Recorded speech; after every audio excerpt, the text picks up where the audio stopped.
بحیثیت غیر مسلم میرے لیے شرم کا مقام ہے سر. آپ دیکھیں رمضان شریف کا مقدس مہینہ، رمضان شریف کا انتہائی مقدس مہینہ جس میں کہتے ہیں کہ شیطان بند ہو جاتا ہے، مگر کیا پاکستان میں تو شیطان کھلم کھلا گھوم رہا ہے. آپ دیکھیں کیلے کا ایک درجن رمضان شریف سے پہلے 150 روپے کا تھا، آج 400 450 روپے کا ہے. اسی طرح سے سیب کی قیمت دیکھیں، اسی طرح سے آپ گوشت کی قیمت دیکھیں، اسی طرح دوسری ضرورت زندگی دیکھیں. سر مجھے شرم آ رہی ہے کہ یہ کس طرح کے لوگ ہیں کہ اس مقدس مہینے میں اپنے مسلم بھائیوں کا خون چوس رہے ہیں. سر میں غیر مسلم ہوں، مجھے بھی شرم آ رہی ہے. سر میں آپ کو بتا دوں، یہاں پر میرے دوست ہیں مجھے کہتے ہیں کہ دنیش کمار کلمہ پڑھ لو مسلمان ہو جا. تو یہ عمل دے کر دنیش کمار کلمہ پڑھے گا؟ پہلے آپ ان شیطانوں کو جو ذخیرہ اندوز ہے، جو منافع خور ہے، ان کو تو مسلمان بنائے، پھر دنیش کمار کے اوپر آ کر تبلیغ کرے. میں چاہتا ہوں یہ رولنگ دے کہ جب تک ان کو مسلمان نہیں بناتے ہم پر تبلیغ نہیں کریں گے. جناب اعلیٰ میں آتا ہوں ابھی کہ ہمارے کل خیبر پختونخوا میں جس طرح سے مجھے یاد دلایا، خیبر پختونخوا میں دیال سنگھ کو قتل کر دیا گیا. اس کا قصور کیا تھا آپ کو پتا ہے؟ اس کا قصور یہ تھا کہ وہ کرانہ اسٹور پر تھا، اس نے رمضان پیکج دیا تھا، رمضان میں سستی اشیاء بیچتا تھا، اس کو قتل کر دیا گیا. جناب اعلیٰ اسی طرح سے وہاں کل پشاور میں ہی ایک کرسچن سینیٹری ورکر ہے کاشف مسیح، اس کو بھی قتل کر دیا گیا. اسی طرح سے گزشتہ دنوں کراچی میں سرجن بیربل کو، جو کہ آنکھوں کا سرجن تھا، وہ مشہور سرجن تھا، اس نے بلوچستان اور سندھ میں کئی فری آئی کیم لگائے، اس کو بھی بے دردی سے قتل کر دیا گیا. جناب اعلیٰ ہم کہاں جا رہے؟ اسی طرح سے سر میں آپ کو بتا دوں، یہ پہلے بھی میں نے ریفر کروایا تھا انٹیریئر کمیٹی کو.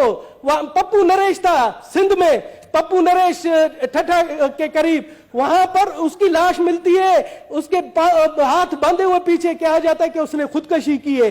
بعد ازاں پتہ پڑتا ہے کہ اس کو قتل کیا گیا اور قاتل نامینیٹڈ ہے، مگر آج تک نہیں پکڑے گئے. تو میں جناب اعلیٰ آپ سے گزارش کرتا ہوں کہ پلیز آپ آج یہ انٹیریئر کمیٹی کو بھیجیں اور اس رولنگ کے ساتھ کہ تمام آئی جیز آئے اور ہمیں بتائیں کہ یہ اقلیتوں کے ساتھ کیوں ہو رہا ہے. اور میں بتا دوں جو ہمارے دشمن عناصر ہے، جو دشمن ممالک ہیں، وہ اس طرح کی اگر منظوم حرکتیں ہمارے یہاں لوکل جو ان کے ایجنٹ ہیں ان کے تھرو کروانا چاہ رہے ہیں، تو ان کو میرا کھلا پیغام ہے کہ پاکستان ہماری ماں ہے، دھرتی ہماری ماں ہے. ہم ان اوچھے ہتھ کنڈوں سے پاکستان کی اقلیت نہیں ڈرے گی، اپنے ملک کی تعمیر اور ترقی کے لیے ہمیشہ رہے گی، آگے رہے گی. جناب اعلیٰ میرا یہ ہے کہ اس کو کمیٹی میں بھیجیں، یہ امپورٹنٹ ہے سر، کمیٹی میں بھیجیں. 3-4 قتل ہوئے، 3-4 جی ہاں ٹھیک ہے. تھینک یو اور انہیں بھی آپ ممبر بنا دیں سر. بالکل سر ٹھیک ہے. جس طرح تنگی صاحب نے کہا تھا آپ بھی میرے ساتھ آفس میں آ جائیں. میرے نہیں سر کمیٹی میں بھیجیں، آفس میں کیا سر، کمیٹی میں بھیجیں. بیسیکلی آپ نے 4 بولے ہیں تو ایک بتائیں تاکہ ایک کو بھیجیں، تو آپ نے اکٹھے سارے 4 بولے نا. انٹیریئر کمیٹی میں بھیجیں، اقلیتوں کے حوالے سے اقلیتوں کیا کمیٹی میں بھیجیں. جی جو کے پی کے سردار صاحب والے ہیں وہ بھیج دیں کمیٹی میں پلیز. ٹھیک ہے تھینک. پنجاب کے لیے مفت آٹا اسکیم کا اعلان کیا، تو میں سوچ رہا تھا کہ وزیر اعظم پورے پاکستان کا وزیر اعظم ہے تو بلوچستان کے لوگوں کے لیے بھی مفت آٹے کا اعلان کریں گے، مگر بدقسمتی سے بلوچستان کے لوگوں کے لیے انہوں نے مفت آٹے کا اعلان نہیں کیا، جس سے میں سمجھتا ہوں کہ وہ صرف پنجاب کا وزیر اعظم ہے.